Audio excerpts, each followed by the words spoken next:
Hey guys, it's Tiger again, and today I am bringing you the patch notes for the fall, autumn, September, whatever you want to call it, update for World of Warships Legends.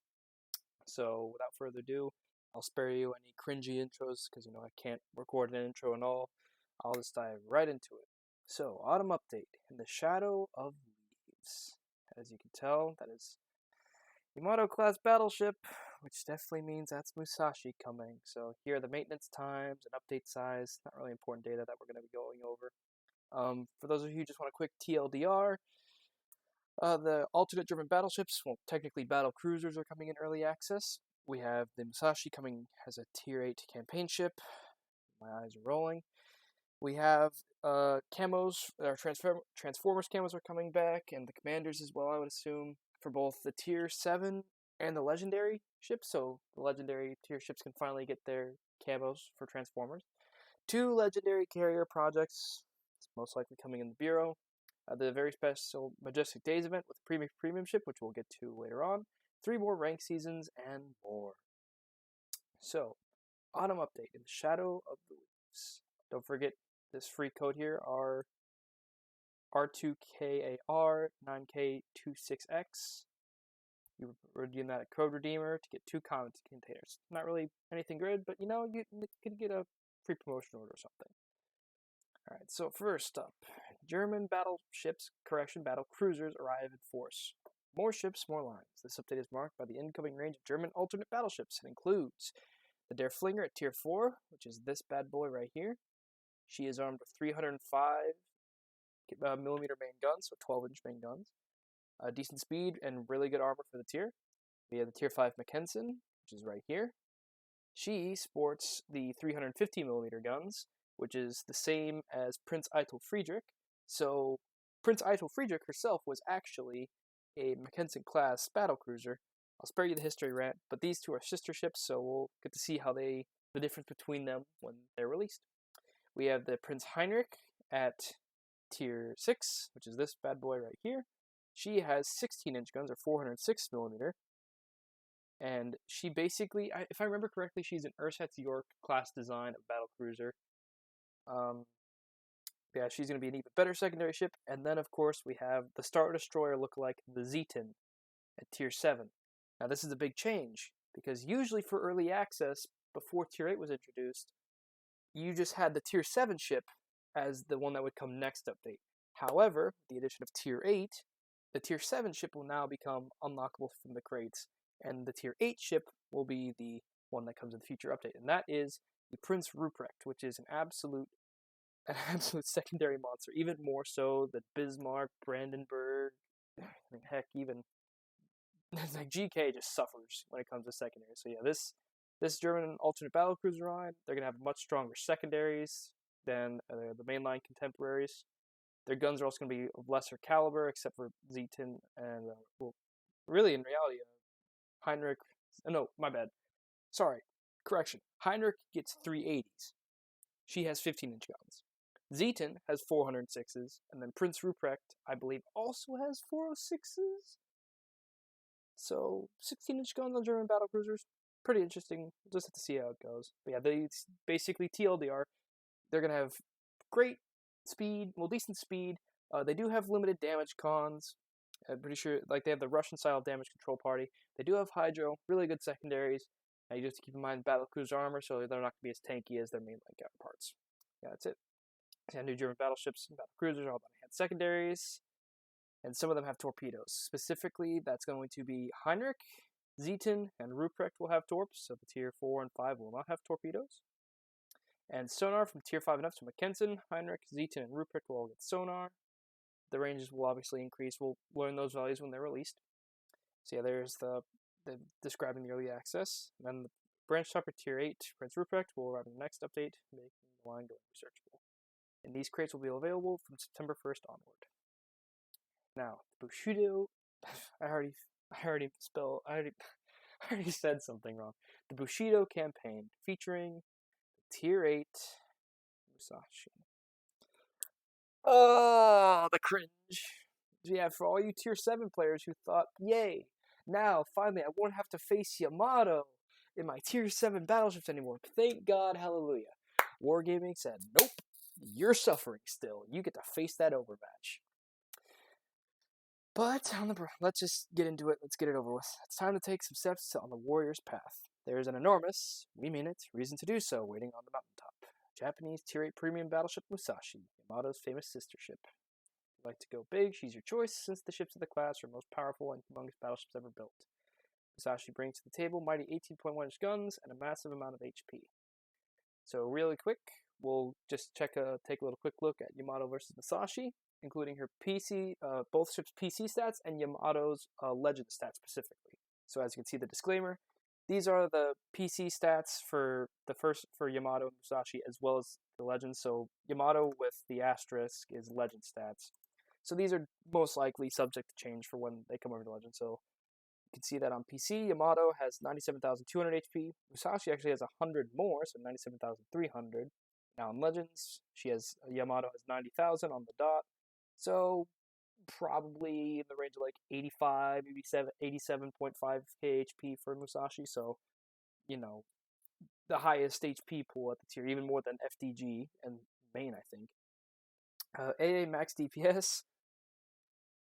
Yamato's PC is just junk. Musashi's even worse. Like, good lord, 104 maximum DPS on a battleship at tier 9. That's a yikes.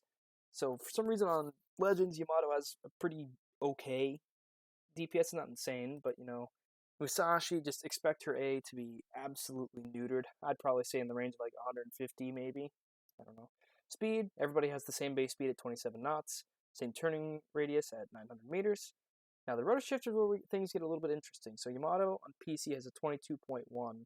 Musashi actually has a slightly better rotor shift at 18.7. And, on Legends, Yamato has a 19.2 second rotor shift. So, maybe like a 17, 16 second rudder shift on Musashi? Well, we'll have to wait and see.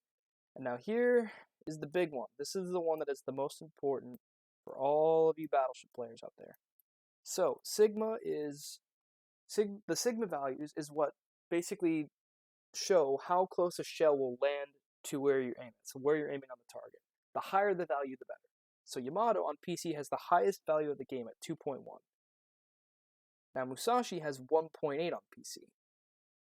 So significantly less. Now Yamato on Legends has the same Sigma value as Musashi does on PC, so I'm pretty sure we can easily assume that Musashi's PC Legend Sigma is going to be really bad. I'm talking worse than German battleships bad. But, like I said, we'll just have to wait and see on those details. Concealment, same, so I would assume that they'd be the same for Yamato as well. Yamato and Musashi as well. They should share the same concealment. So yeah, that's kind of like the quick TLDR for Yamato versus Musashi. But before I switch over to the next part of the update, two big things. One, Musashi may have quote-unquote better secondaries than Yamato, but she is not worth building into.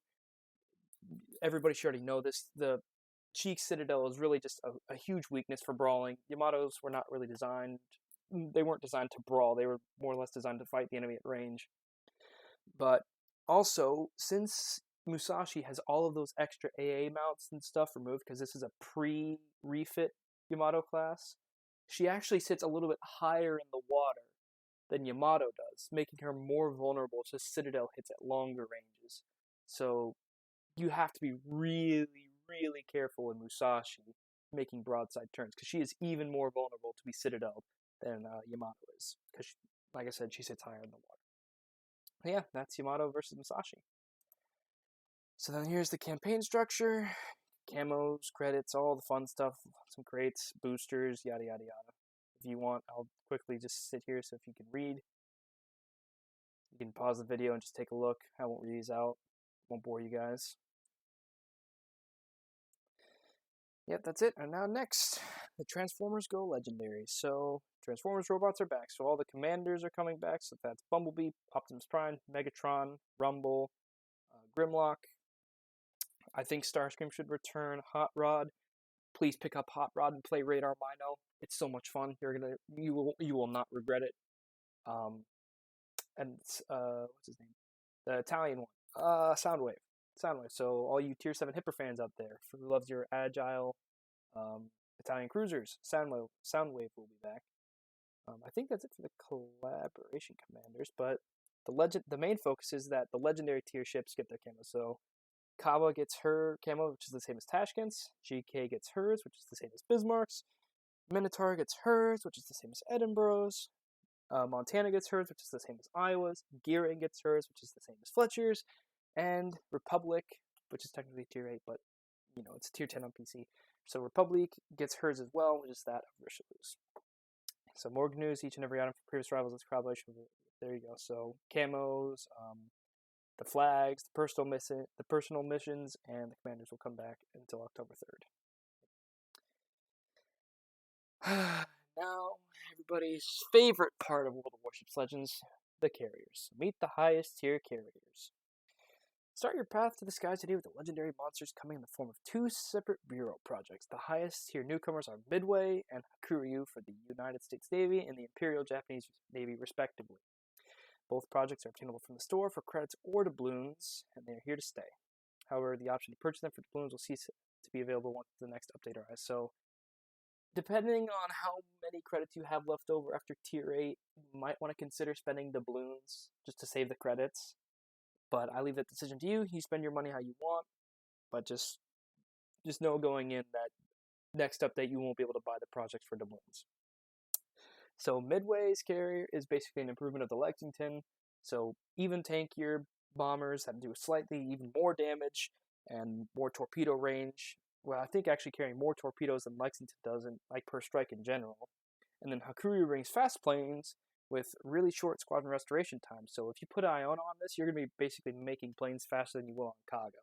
At least, I think.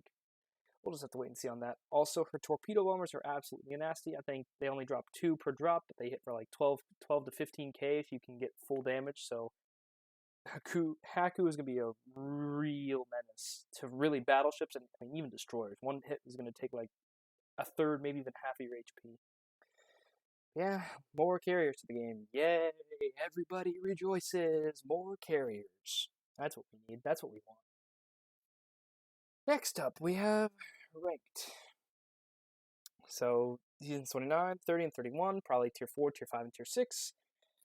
4v4 battles, no carriers, only 1 destroyer per team. We get steel back, commander progression items, and more. So, a blog post describing the details for each season will be coming up on the 1st of September. Quick shout out to us mobile gamers out there. Mobile will finally be fully cross-platform, and I believe that we should be now able to link our console accounts to our mobile accounts. I don't know if that's planned for this coming update or the one next, but I do think that that's on the way. So the one, quote unquote, the one good thing about mobile that we all wanted is finally coming. Next up, we have the Majestic Days event. So this is just logging in every day, playing a game, and completing certain challenges. And if you complete everything for 3 weeks, so you do every single day, you can also buy days that you miss with doubloons. I think it's like 150 doubloons a day. After 21 days, you can get the free premium battleship Agincourt, which is down here. So Agincourt, if you guys know historically, has one of the largest broadsides in the history of the world. She has 14 12-inch guns, so that's 7 dual turrets. You have 2 super firing forward, then you have 2 center line right here, and then you have 3 in the rear with 1 super firing aft. So a huge broadside. Also on PC, she also has really good secondary, so maybe a good tier 3 secondary ship. Just have to wait and see. Oh yeah, the joint best secondary range at her tier with 5-kilometer range, but she lacks all AA, so she's going to suffer against carriers. But at tier 3, there's basically a carrier every single game, so you better hope and pray that the carriers don't focus you. So yeah, that's the Majestic Days event. You get some free rewards, and if you do it every single day, you get a free tier 3 premium battleship. New ships of the update. This is a big one. American tier 7 premium cruiser Wichita.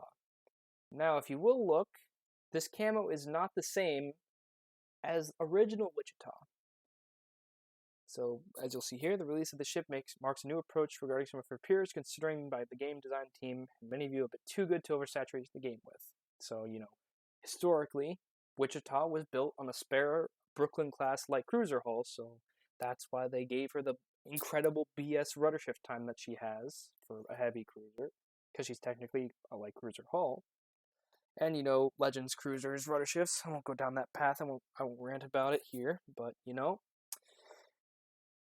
So we decided to retire some of these, essentially confirming that they are not going to be available anymore in their current forms and are going to be now referred to as Collector's Edition, or simply CE versions. So, Wichita, all those people with Wichita out there, you guys consider yourselves lucky. So they'll be like Wichita CE, or Jean Bart CE, or Sommer CE, or any super prize ship C's like Belfast, Ognavoy.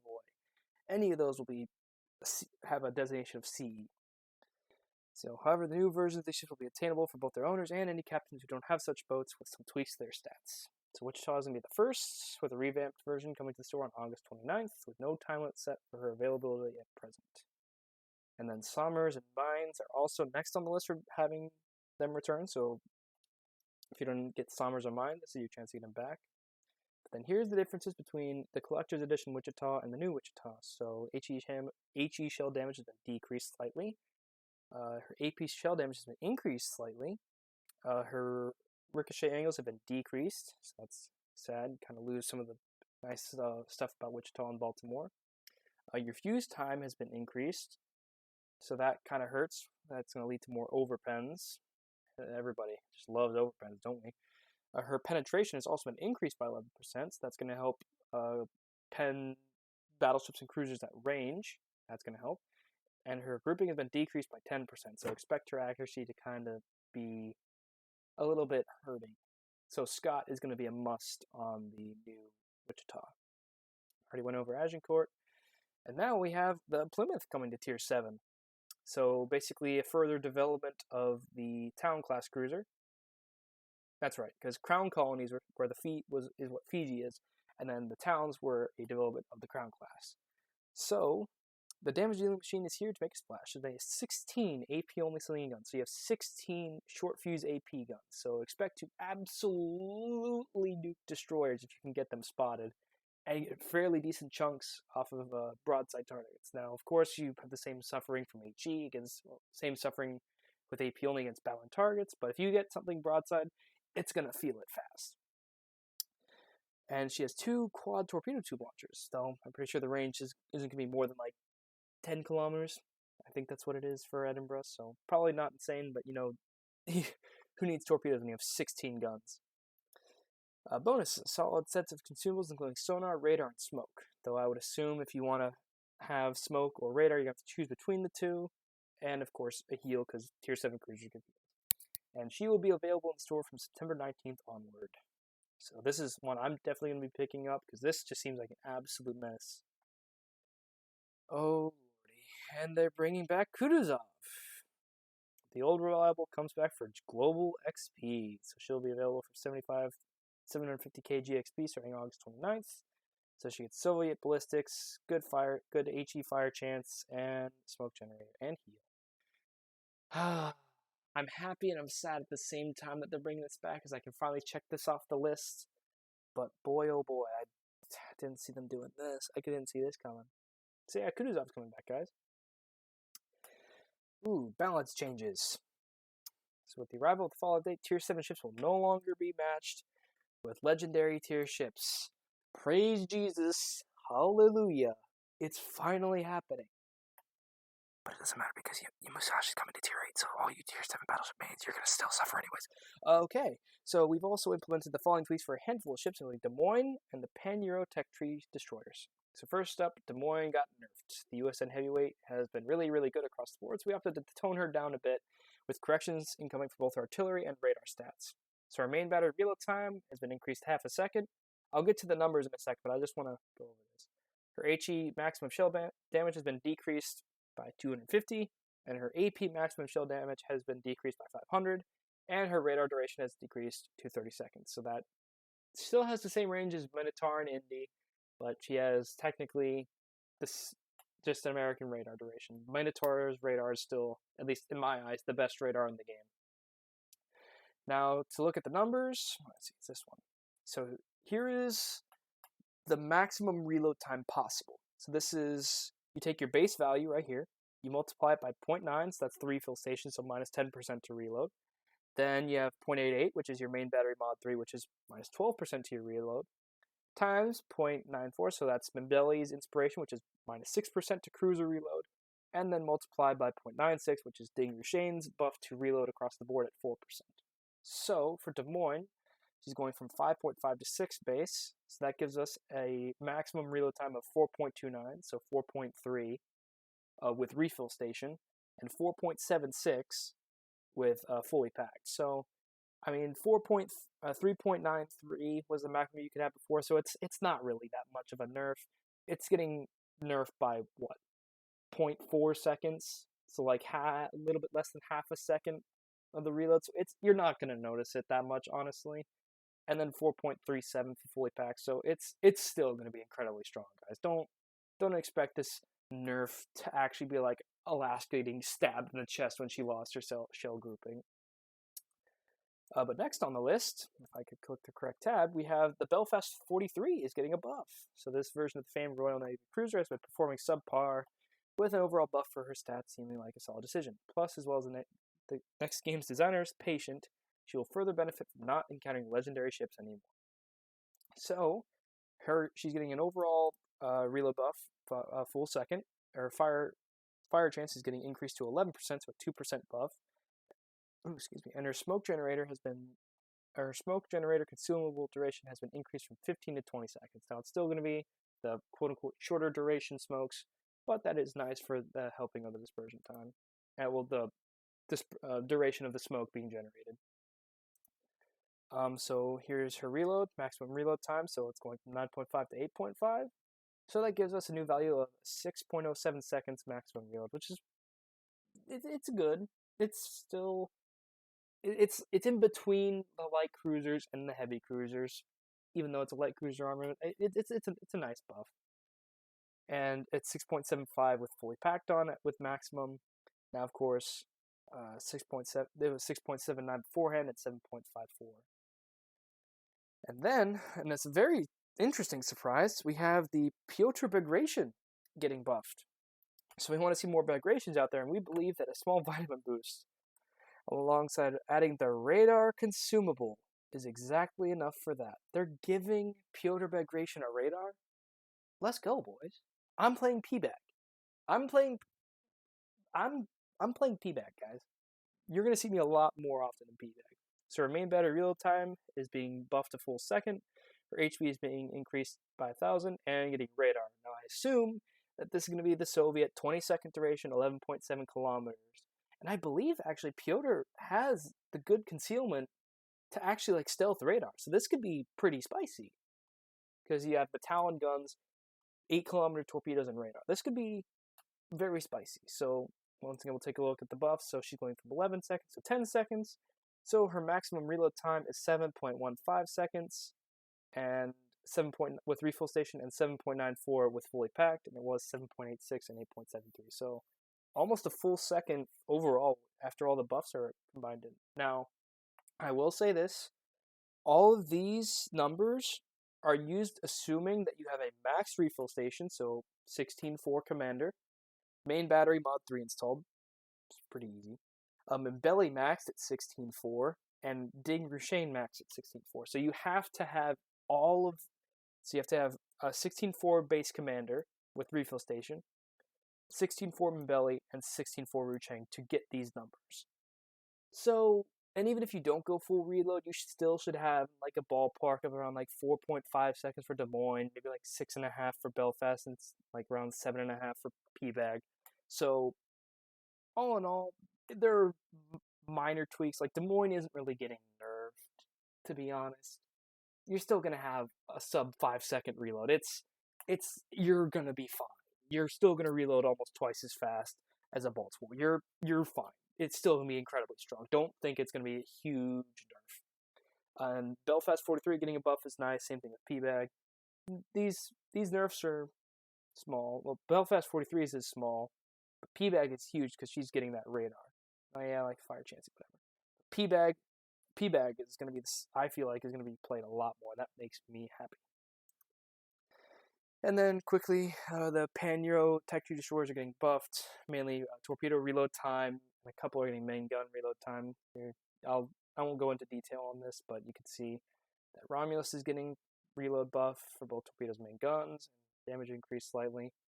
Class Horn and Visby getting reload time buffed. Vasteras is getting reload buff for both, and Skune is getting reload buff as well, and HP increased by 900. So nice little buffs to help the Pan-Euros out. And now, so we got into some bug fixes and changes. So we've resolved an issue with saturation that led to low HP ships surviving despite taking numerous hits from AP shells. This was made possible due to the introduction of minor penetration of AP shells or bombs. With striking a hit location with no HP remaining, the target will take X% of the shell or bomb's damage to the ship's HP. Minor penetration cannot occur from secondary battery hits. So, for example, this is a game that I uploaded a couple months ago where this exact thing happened. So you can see I spot the carrier, right? I'm in Mino. Now, of course, I have Radar Mino on, so I have my Radar Mino build on, so I don't have the pen buffs. But you can just see that where I'm absolutely chunking this guy to death. Like, his HP pool is evaporating. Right? So then he starts to get lower. And he's really low. Because I'm just using auto aim. I'm using auto aim. But if you look at the shell counter and look at how much damage I'm doing. Shell counter is still going up, and I'm doing no damage. I'm getting one shell pen worth of damage every 20 or 30 hits. This is what they were talking about. This is what they mean. So basically, his superstructure and main hull component are saturated completely, and the minor penetration originally made it so that I'm not getting any damage. So the compartment is technically saturated, but it's not taking any damage to the hull. So this is kind of like a minor issue. So look, I'm getting 200, almost 250. We're getting close to 250. And then I finally wise up and decide to start aiming for different portions of the ship. But look at that, 276 total shell hits, pens, to kill him. But he was down to 0 HP at 95. So I had to shoot an extra almost 200 times to kill this guy because of how the damage saturation was working. So that's a good change. It's a good change to see. Also, they gave a torpedo bulge penetration. It's just another term for overpen or shatter. It's not anything super special. Expect to see a lot of these. And secondary batteries, so when they're destroyed, they take damage instead of just acting as shell eaters. So then there's mobiles, and you can now link console accounts on mobile devices. Finally, you can turn on your bureau projects when you're across the country. That's good. And campaigns and store features are coming to mobile as well. So expect to see more mobile players with top tier ships. Bug fixes. You can just take a look at this. I won't really see anything. There's not really anything major except for Lion having her casemate armor was a little bit weaker when they added her, but it's all good now. They fixed it. Mobile devices, and then quick haiku. So, all in all, once again, TLDR. So, German Battlecruisers. Musashi is coming at tier 8 as a campaign ship. Legendary tier is getting camos for the Transformers. Haku and Midway are coming to the store for their bureau projects are coming to the store for credits or doubloons. Get Agincourt in a free event, and rank season on the way. Now, one last thing I forgot to forget, the German Battlecruiser secondary ranges. So this is just speculation. These base ranges are from their PC variants. These are not the Legends values. I will say this again. These are not the Legends values. These ranges will definitely be lower. But once again, here's the math. So to get your maximum secondary range, you have to, once again, have maxed commanders, maxed inspirations, so on and so forth. So to get your maximum secondary range, you have your base range, multiplied by 1.2, so that's the 20% buff from secondary mod 1 in the first slot, multiplied by 1.12, so that's the 12% buff from Porcupine. Then you need 1.15, which is Von Hipper at 16.4, so that's the 15% range buff, and then Azulane Haruna's buff of 5% when maxed. With all of those buffs together, when fully maxed, this is the values you get for your maximum secondary ranges. So on PC, These are the PC values. I'll say this a third time. These are the PC values. These are not the Legends values. They will definitely be lower than this. Their Flinger can have a maximum secondary range of 8.05 kilometers. Mackensen can have 9.09. Prince Heinrich can have 10.22. Zeton can have 12.33, and Prince Rupert can have 12.9.